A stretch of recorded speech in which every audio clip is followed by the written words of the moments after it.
Madame, mademoiselle, monsieur, bonjour et bienvenue dans ce magazine où nous poursuivons notre découverte du personnage de David dans l'Ancien Testament, ou plus précisément le Premier Testament, avec le professeur André Wenin, professeur émérite de la faculté de théologie de Louvain-la-Neuve et exégète de formation.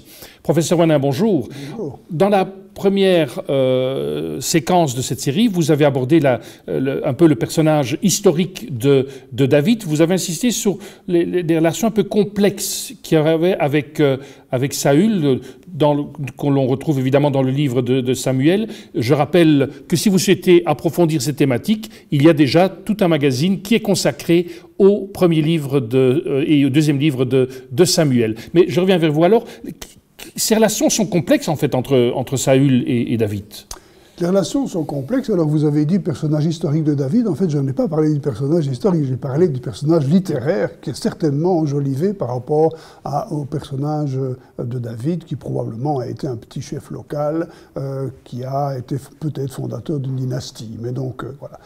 En fait, oui, avec Saül, ça va se passer assez mal, puisque au départ, s'il est accueilli par Saül comme celui qui calme ses crises, à partir du moment où David est reconnu comme étant celui qui a libéré Israël des Philistins, forcément, Saül va le prendre de manière un peu mal, d'autant plus qu'il sait qu'on va élire, Dieu va choisir un personnage pour être roi à sa place. Autrement dit, Saül va entrer dans une sorte de paranoïa, où il va voir le mal partout, et donc il va être jaloux de David, une jalousie qui va s'exprimer au point de départ par des moments où Saül essaye de clouer David au mur avec sa lance, au moment où David est en train justement de jouer de la musique pour calmer ses crises.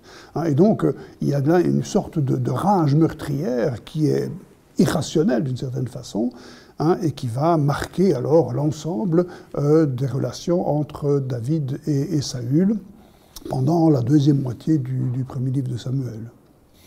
Et vous l'expliquez quoi? C'est juste une jalousie ou c'est plus compliqué que ça? C'est plus compliqué que ça parce que donc c'est une jalousie, mais qui est nourrie par une forme, je le disais, de paranoïa, qui est en même temps parce qu'en fait il faut savoir que Saül, seul lui-même et peut-être son entourage sait qu'il est en sursis et que quelqu'un d'autre est là. Autrement dit, il est soupçonneux, mais parce qu'il a des raisons de l'être. Et c'est d'ailleurs ce qui va créer une sorte de folie qui va s'amplifier de plus en plus.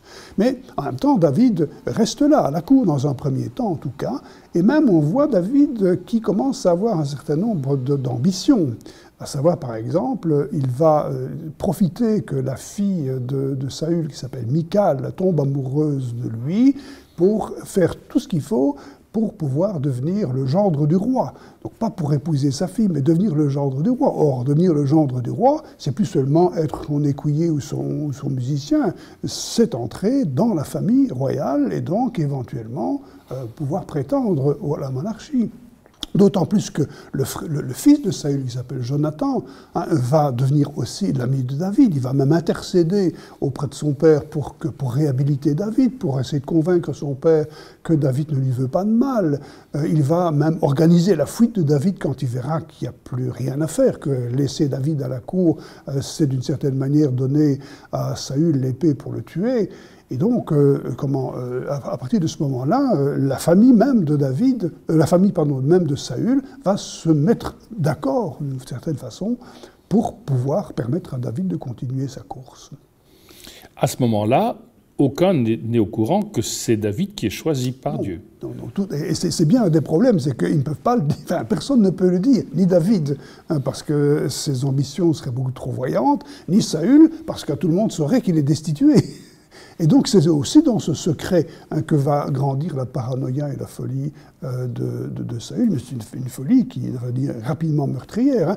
Je vous donne un exemple. Donc David a quitté la ville, Jonathan il a quitté la ville d'ailleurs grâce à Michal, sa femme, qui lui a permis d'échapper aux gardes qui surveillaient la maison. Il s'envoie, il s'enfuit et il passe dans un sanctuaire pour avoir un peu de pain, pour prendre une épée parce qu'il n'est pas armé, et c'est le sanctuaire de Nob, et Saül vient à apprendre que David est passé par là, il va faire exécuter l'ensemble des prêtres pour se venger du fait qu'ils ont protégé David, alors qu'ils étaient totalement ignorants et des ambitions de David et du fait qu'il était en train de fuir Saül. D'ailleurs, David se rachètera en accueillant le dernier rescapé qui sera d'une certaine façon son prêtre attitré. Et David va ainsi être en but à la persécution de Saül. Il y a deux scènes tout à fait célèbres où on voit Saül qui est à la merci de David. La première fois, David est caché dans une grotte lorsque les armées de Saül, qui sont en train de le traquer, passent dans les environs. Saül est pris d'un besoin pressant. Il se retire à l'entrée de la grotte pour satisfaire le besoin. Et il est à la merci de David. Et ces hommes, d'ailleurs, poussent David à dire « Allez, vas-y, tue-le ». Et David dit « Non, je ne porterai pas la main sur le Messie de Dieu ». 2 chapitres plus loin, au chapitre 26 du premier livre de Samuel, là c'est David qui vient dans le camp avec un de ses assistants, qui vient dans le camp et qui vient voler la lance et la gourde de Saül, et puis qui se retire sur la montagne, et le matin, on se rend compte qu'il est passé, David interpelle les troupes en disant « Mais qu'est-ce que j'ai fait pour que vous me persécutiez comme ça? Regardez, je vous avais à ma merci, mais je n'ai pas voulu porter la main sur le Messie de Dieu. » Et donc, il y a là quelque chose d'intéressant, parce qu'à la fois, il y a une forme de respect de David qui comprend dans quelle situation Saül se trouve, et en même temps, en disant « je ne porterai pas la main sur le Messie de Dieu », il se protège lui-même, puisque lui-même a reçu l'onction, il est donc le Messie de Dieu. Et donc, si David ne veut pas s'en prendre à l'ancien Messie de Dieu, d'une certaine façon, il donne de la figure du roi une forme de figure sacrale à laquelle on ne s'en prend pas, se protégeant ainsi anticipativement lui-même. Et donc c'est assez subtil parce que Saül est un personnage totalement transparent. On assiste à ses crises, on voit ses décisions, on voit la montée de sa folie, alors que David est un personnage opaque, un personnage très secret. On ne sait pas ce qui se passe en lui, mais on a suffisamment d'indices pour se rendre compte que David a de l'ambition et que cette ambition l'amène à faire des choix qui sont des choix qui seraient peut-être contestables. Par exemple, eh bien, avec les 600 hommes qui seront groupés autour de lui, David va aller faire des coups de force dans le désert de Juda, autrement dit dans le pays de Juda, donc dans le sud du pays. Il fait des coups de force pour libérer les populations et il chasse les ennemis, mais il fait attribuer ces affaires-là aux Philistins.